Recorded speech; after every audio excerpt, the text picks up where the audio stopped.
Oh, is this thing good? Guess so. Oh, stomach hurts so bad. You know what I do? Hurts so bad. There's a knife in my stomach. Feels like I need to poop, but I can't poop. And I need to pee, but I can't. I'm trying, can't you say? It hurts too much.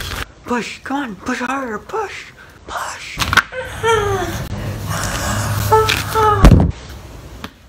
Oh, it's a beautiful baby boy. We need to get him to the hospital ASAP.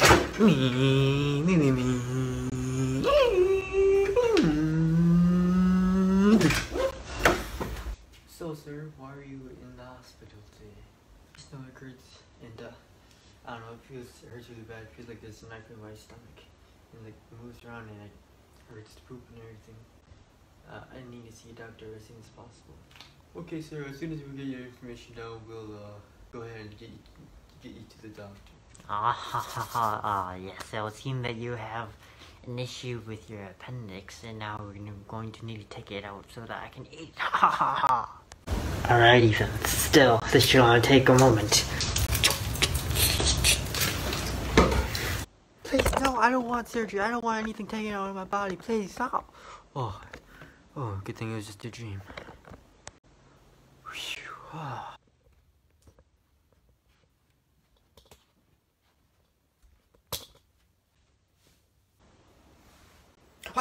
No! What?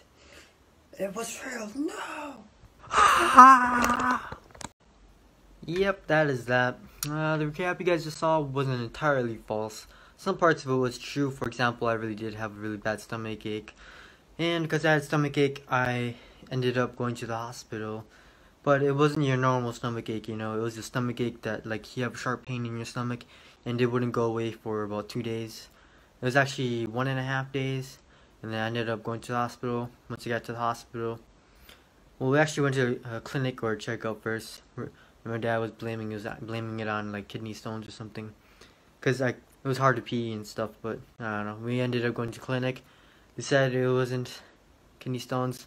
It's probably appendicitis. Went to the actual hospital or the ER, and they ended up removing my appendix. But that actually happened a day after, because they wanted to wait a day so that whatever was in my digestive system would get flushed out or whatever.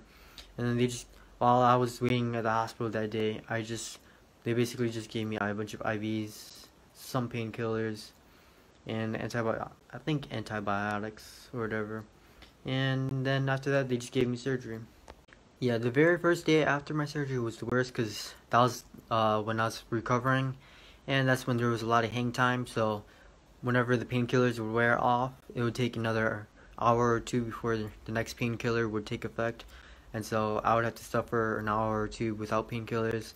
But my very first day when I came back, I only had enough painkillers to last me like half the day. So yep, I was basically without painkillers for about 3 to 4 hours. So it was pretty brutal. Like when you go to sleep and you wake up and you're without painkillers, it's terrible. You have to survive that next couple of hours without any painkillers. I don't know, it just feels like, I don't know how to explain it, but it feels like there's a knife in your stomach, but it also feels like your stomach's being ripped apart or whatever. I don't know. How I got sick, no idea, but what I do remember is that I was already kind of sick. I had like some sort of stomach flu or whatever going on, and then I ended up eating something my dad cooked, and it made my stomach worse or whatever, I guess you could say. And I drank the monster that you guys saw in the earlier part of the recap, and that ended up bloating my stomach. And at first I thought it was just trapped gas in my stomach that hurt a lot, but it wouldn't go away no matter how much I farted, pooped, or went to the bathroom. And yeah, that's just how we got into this situation, and all of a sudden I had appendicitis. So yeah, now you guys know what happened to me. Obviously I could have probably tried to make a video sooner, or tried to editing anything, or even possibly vlogged at the hospital, you know, while I was getting the surgery and whatever done. But you know, it's kind of boring, you know, just seeing my reaction, hearing me talk, vlogging and everything. So I decided to wait a little bit. But the thing also is my energy levels are super low. The very first day I came, like the first week I came back from after my surgery, I like couldn't even do anything. Whenever I tried to, like, I could barely walk. My posture was super bad. I was like basically bending over because it would hurt to straighten up because of my stomach. I had like 3 holes in my stomach, so yeah. And then whenever I tried to play games, I would feel like lightheaded, so I was about to faint. And the only thing I could do was basically sit around and watch TV, and that's basically all I did for a week until I felt better.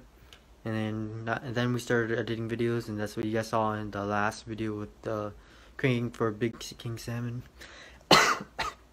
Not corona, but yeah.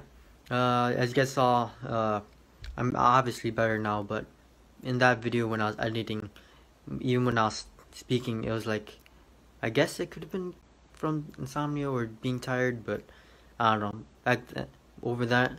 Then that was when it was hard to talk or whatever.